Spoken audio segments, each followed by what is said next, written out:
আসসালামু আলাইকুম। লার্নফ্লুয়েন্সি চ্যানেলের পক্ষ থেকে তোমাদের সবাইকে স্বাগতম এবং আমন্ত্রণ জানাচ্ছি আজকের এই ক্লাসে।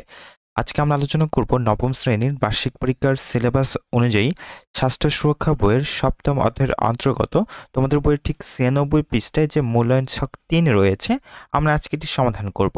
চলো আলোচনাটি শুরু করা যাক। শুরু করছি পরম করুণাময় মহান আল্লাহ তাআলার নামে। দেখো, এখানে তোমরা দেখতে পারবে তোমাদের বইয়ের ঠিক 96 পৃষ্ঠায় মূল্যায়ন ছক ৩, আমার জীবনে সমঝোতা সংক্রান্ত কৌশল চর্চা। এখানে শিক্ষার্থীর নাম অর্থাৎ তোমার নামটি লিখতে হবে।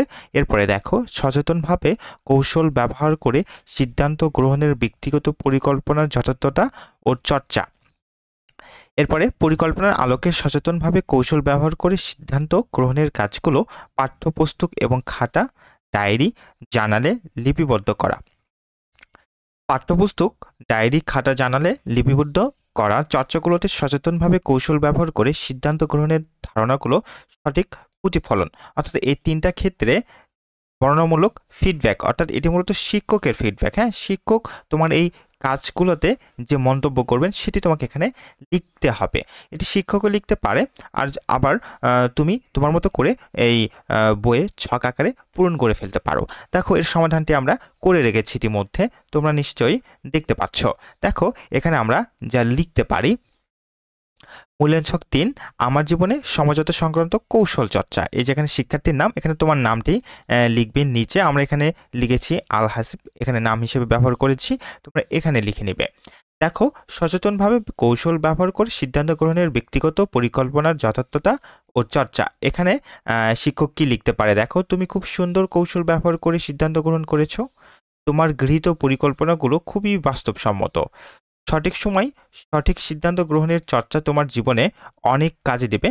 সর্বোপরি তোমার সিদ্ধান্ত গ্রহণের পরিকল্পনাগুলো আমার কাছে খুবই ভালো লেগেছে। এরপরে দেখো, দ্বিতীয়টি আমরা কি লিখব?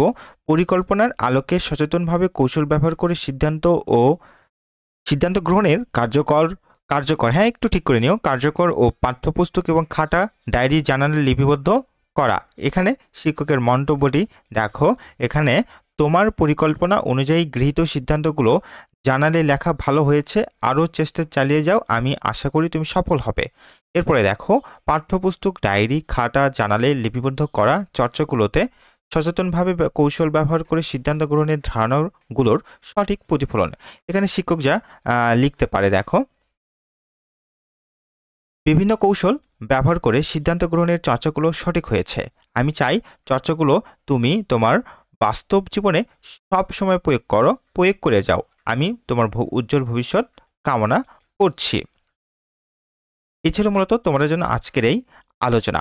ভিডিওটি ভালো লেগে থাকলে লাইক দিবে এবং অবশ্যই লার্নফ্লুয়েন্সি চ্যানেলটিকে সাবস্ক্রাইব করবে। তোমরা এর পূর্বের সমস্ত ভিডিওগুলো পেতে এই ভিডিওর ডিসক্রিপশনে আমি লিঙ্ক দিয়ে দেবো, সেখান থেকে চাইলেই দেখে নিতে পারো। ভালো থেকো, সুস্থ থেকো। আসসালামু আলাইকুম।